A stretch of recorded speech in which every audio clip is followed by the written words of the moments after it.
Bapak Ibu yang terkasih, meja makan adalah salah satu tempat di dalam rumah kita yang bisa jadi merupakan tempat yang penting, karena di sanalah biasanya relasi antar anggota keluarga bisa dipupuk. Di meja makan, ketika makan bersama, ada banyak hal yang bisa terjadi di sana. Tentunya bukan hanya mengisi perut dengan makan malam, atau makan pagi, atau makan siang, tetapi ketika kita berkumpul bersama dengan anggota keluarga kita di meja makan, di sana ada banyak hal yang bisa terjadi. Kita bisa bertanya kabar satu dengan yang lain, kita bisa berbagi cerita apa yang menjadi hal yang menyenangkan pada hari itu, atau mungkin apa yang menjadi hal yang menggelisahkan bagi kita atau bagi anggota keluarga kita yang lain. Dan di meja makan juga kita menikmati berkat Tuhan yang Tuhan berikan buat anggota keluarga. Bukan hanya itu, bahkan di dalam meja makan pun bisa jadi terjadi pertengkaran antara saudara bersaudara karena rebutan makanan atau karena mempersoalkan sesuatu. Bapak Ibu yang terkasih dalam Tuhan Yesus Kristus, di meja makan disitulah relasi terbentuk ketika meja makan itu juga dipakai untuk makan bersama-sama dengan anggota keluarga kita.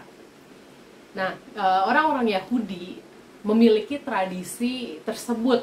Mereka terbiasa bersama-sama dengan anggota keluarga mereka duduk makan bersama dan juga membicarakan pengalaman-pengalaman di dalam kehidupan mereka.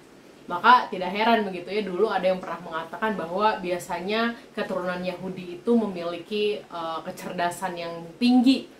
Katanya karena mereka terbiasa untuk berbagi pengalaman di meja makan. Jadi anak-anak terbiasa mendengarkan diskusi orang-orang dewasa, dan mereka juga bisa menanyakan pendapat orang tua mereka, dan juga sebaliknya orang tua bisa bertanya kepada anak.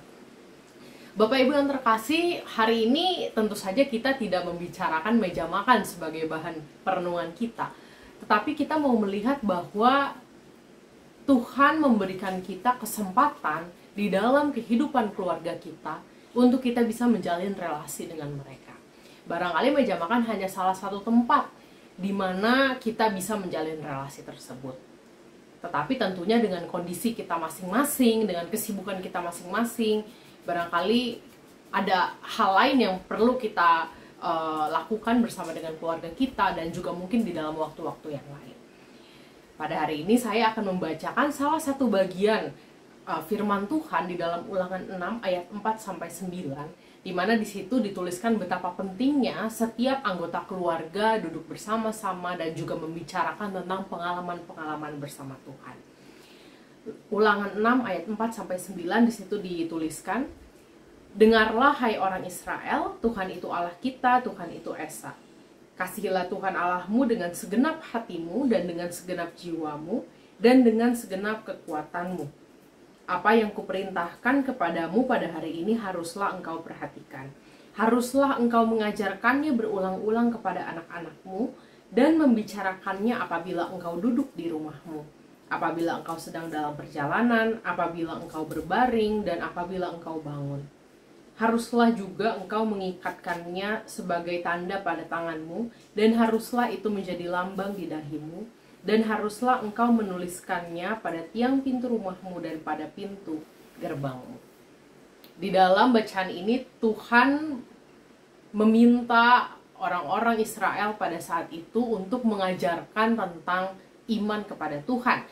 Tuhan yang Esa, Tuhan yang juga mengasihi, dan juga perintah untuk mengasihi Tuhan dan juga mengasihi sesama. Bapak Ibu yang terkasih, di dalam bacaan ini Tuhan mengatakan bahwa ajarkanlah itu berulang-ulang, bicarakanlah itu kepada seisi rumahmu. Ketika engkau duduk, ketika engkau dalam perjalanan, ketika engkau berbaring, dan juga ketika engkau bangun.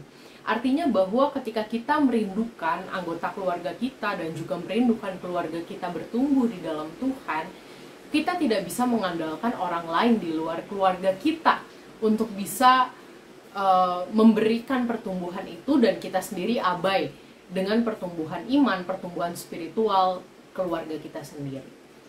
Di dalam bagian ini kita melihat bahwa justru pertumbuhan spiritual, pertumbuhan iman seseorang bisa bertumbuh pertama-tama karena pengaruh dari keluarga.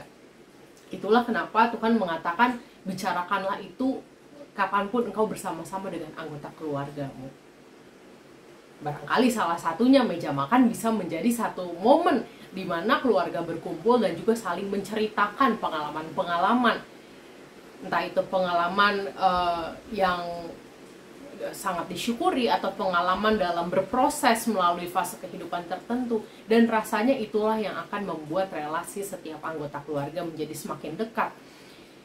Dan bukan hanya semakin dekat sebagai umat yang percaya kepada Tuhan dan juga mengalami Tuhan, hal itu bisa memberikan pertumbuhan juga bagi iman anggota keluarga kita dan juga iman kita secara pribadi. Oleh karena itu, ketika hari ini tema kita adalah relasi di dalam keluarga, kita mau melihat bahwa bagaimana keintiman itu juga bisa dibentuk, bukan dengan sekejap, tetapi juga dengan kebiasaan-kebiasaan yang kita tumbuhkan di tengah-tengah keluarga kita. Tuhan Yesus memberkati kita. Selamat beraktivitas.